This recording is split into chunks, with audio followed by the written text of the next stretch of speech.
제 옆에 민주당 4선 중진 최재성 의원이 나와 계십니다. 안녕하십니까? 안녕하세요.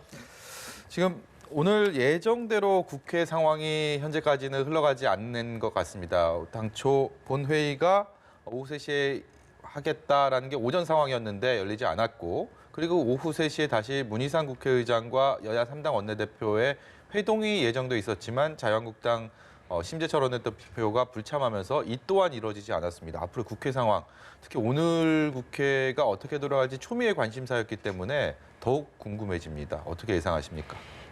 우선 자유한국당은 방침을 이미 굳히고 정한 것 같습니다. 네. 이제 협상을 더 안 하고 네.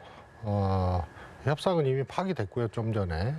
그래서 마지막 협상 같은데요. 그래서 그냥 맞고 강경투쟁하겠다 이걸로 정리됐기 때문에요. 네. 3시 국회의장이 3당 원내대표 보자고 했을 때도 이제 안 나온 것 같고요. 그래서 이건 충돌하겠다 이걸로 정해진 것 같고요. 네. 지금 이제 소위 이제 4당과 또 플러스 원이 이제 합의한 내용들 이제 거의 다 됐거든요. 네. 이것을 수정안을 이제 오늘 올리고 할 것인지 그러면 뭐 필리버스터를 하든 하겠죠.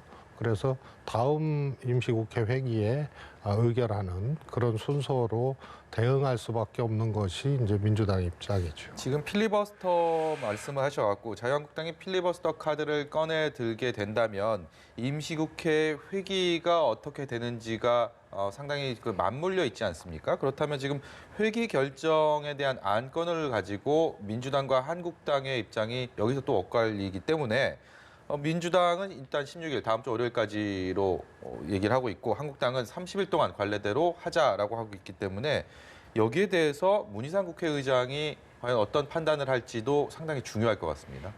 지금 뭐 말씀하셨지만요. 민주당과 자유한국당의 회기 기간을 둘러싼 이견들이 네. 해소되지 않으면 문희상 의장님이 결정하는 겁니다. 네. 그래서 그것은 결정하면 되는 거고요. 예. 근데 자유한국당은 30일로 무조건 해야 된다 이러는데 그 어떤 규정도 없거든요. 네. 아예 명시된 2월, 4월, 8월 네. 임시국회는 2468은 246은 한 달로 명시돼 있고 네. 8월은 15일로 16일로 명시되어 있습니다. 예. 근데 지금 12월이거든요. 정기국회 끝났거든요. 이건 아무런 명시도 없고요. 교섭단체 간에 이제 합의가 되면 회기를 정할 수 있는데 합의가 안 되면 의장이 하는 거죠. 자유한국당에서 주장하는 뭐 관행의 한 달이라는 거는 2월, 4월, 6월에만 해당된다 그렇습니다. 이 말씀이시군요. 예. 예. 그리고 과거에 16대 국회 이후로 작년까지 11차례의 15일 이내에 네.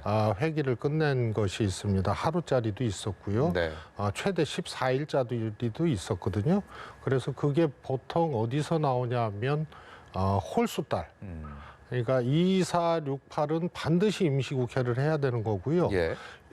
그 외에는 임시국회 하자고 이 개최를 해야 가능한 겁니다. 그래서 네. 꼭 해야 되는 임시국회가 있고 그야말로 긴급하게 내지는 필요에 의해서 하는 임시국회가 있는데 그동안 16대 이후로 11차례에 14일 이내에 회기를 끝낸 것을 보면 대부분이 2, 4, 6, 8이 아닌 1월, 3월 뭐 이런데 12월 하순 이런 데는 대부분 하루짜리, 3일짜리, 14일짜리 이렇게 했습니다. 일단 그러면 그 지금의 임시국회 회기 안에는 결국은 자유한국당은 필리버스터 카드를 꺼내 들 텐데 민주당은 일단 그 이 회기는 좀 보내자 이런 전략으로 나오게 됩니까? 어떤 계획을 갖고 있습니까? 이제 협상이 되고 네. 하는 것이 제일 좋죠. 근데 우선 자유한국당은 세상을 지배하려고 하고 있죠. 자유한국당 생각대로 안 되면 무조건 반대인데 정치가 그런 게 어디 있어요. 그래서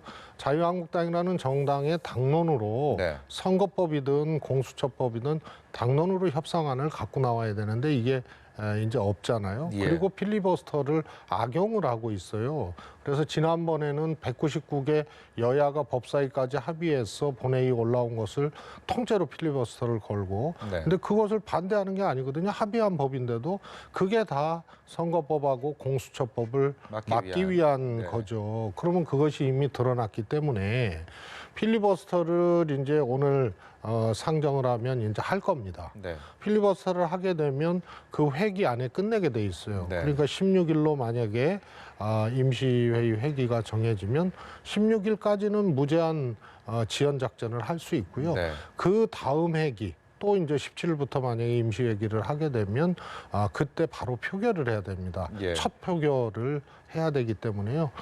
민주당으로서도 이제 그런 절차를 밟을 수밖에 없다. 네. 저희가 뭐 그 최재성 의원을 모셨기 때문에 뭐 여쭤보는 건데 그 국회 상황이 이렇다 하더라도 그뭐 어떤 중진 의원들끼리 좀 이렇게 경륜이 깊은 의원들끼리의 어떤 교감 그런 물밑 어떤 대화의 가능성, 물꼬를 틀 가능성은 아예 지금 상황 없다고 봐야 됩니까? 너무 많은 세월과 시간을 보냈죠.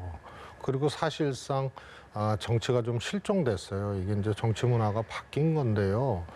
뭐 조금 외람된 얘기입니다만 특히 이제 황교안 대표 취임 이후에는 전혀 이제 그런 움직임들 자체가 없어져가지고 소위 완충지대, 접합지대를 만들어낼 수 있는 정치력들이 지금 실종된 상태입니다. 네. 지금 패스트트랙 법안으로 올라와 있는 것들 거의 대부분이 한국당과 민주당의 견해차가 너무 크기 때문에 그야말로 절충점 찾기가 어려운 상황에서 선거법 개정안이고 또 공수처법안 이 두 가지 놓고 봤을 때 과연 그 온도차가 어디가 더 큰지 조금이라도 조금 거리차를 좁힐 수 있는 법안은 무엇이고 어떤 것은 절대 이건 양보할 수 없다. 이 우선순위의 가치를 매긴다면 어떻게 봐야 되겠습니까?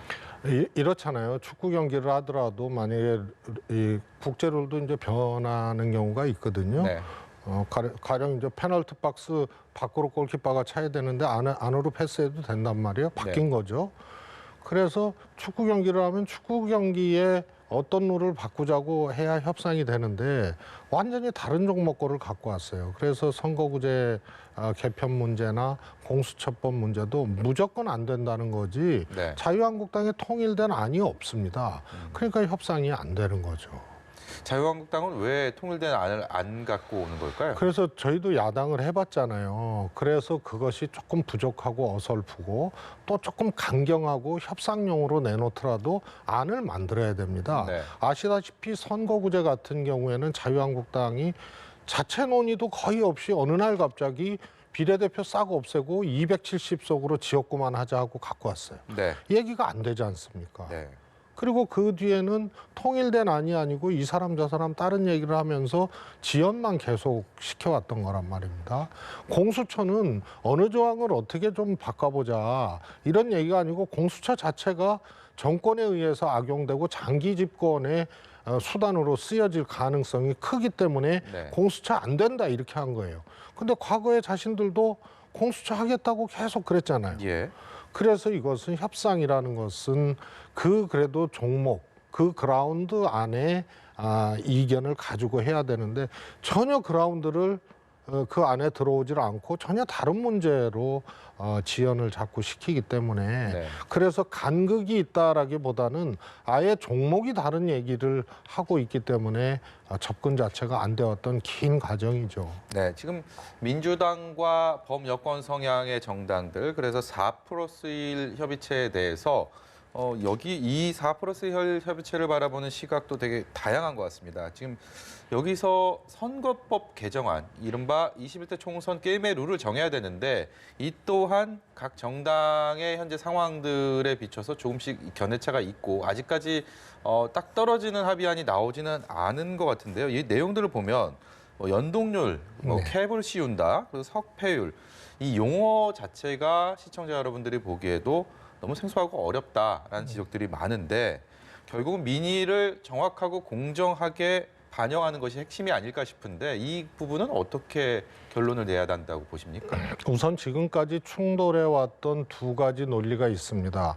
국민들이 투표를 해서 이제 정당을 지지하고 후보도 뽑잖아요.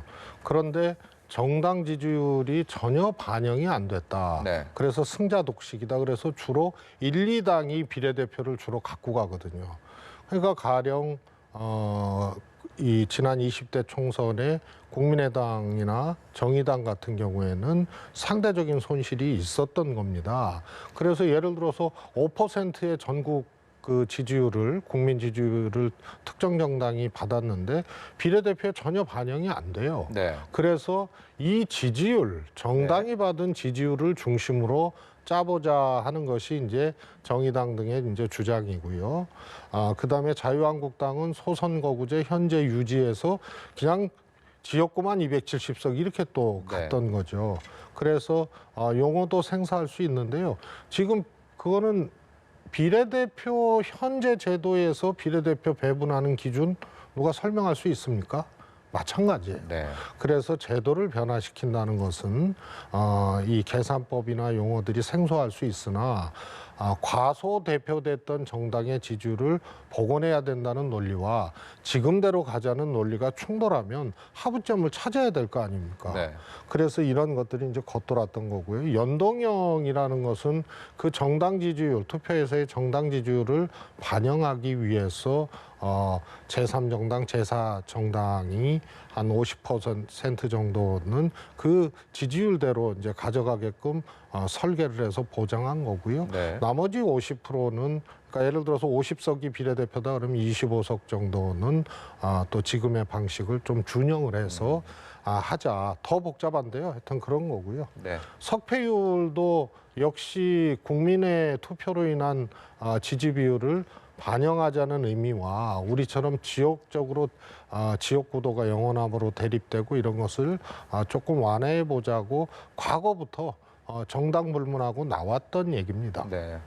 말씀하신 것 중에서 그 지금 자유한국당의 어떤 대화에 참여하지 않는 방식, 이른바 황교안 대표 체제에서 지금 무기한 농성을 택하지 않았습니까? 이 상황에서 아까 구호에서도 저희가 많이 나왔지만 나를 밟고 가라라는 강경한 그런 투쟁 의지를 계속 보여주고 있는데 이른바 앞서서 뭐 단식도 있었고요.